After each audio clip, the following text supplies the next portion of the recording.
Hello guys, আজকে আমি তোমাদের সাথে নিরামিষ আলুর দমের একটা দুর্দান্ত রেসিপি শেয়ার করবো, যেটা ফ্রাইড রাইসের সাথে তো ভালো লাগবেই, তাছাড়াও তোমরা ভাত বা পোলাওয়ের সাথেও ট্রাই করে দেখতে পারো, অবশ্যই ভালো লাগবে। তো সেই জন্য কিছুটা আলু কেটে নিয়ে সিদ্ধ করে নিতে হবে।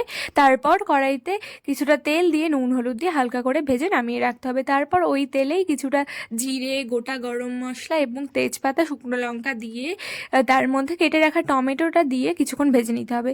তার মধ্যে একটা মশলা দিতে হবে, যেমন কাঁচা লঙ্কা, টমেটো, আদা, কাজু এবং চারমগজ বেটে সেটা ভালো করে কষে এলে অন্য একটা বাটিতে দইয়ের মধ্যে কিছুটা সর্ষের তেল এবং নুন হলুদ দিয়ে ভালো করে ফেটিয়ে রাখতে হবে, সেইটাও ওই কড়াইয়ের মধ্যে দিয়ে ভালো করে কষিয়ে নেব।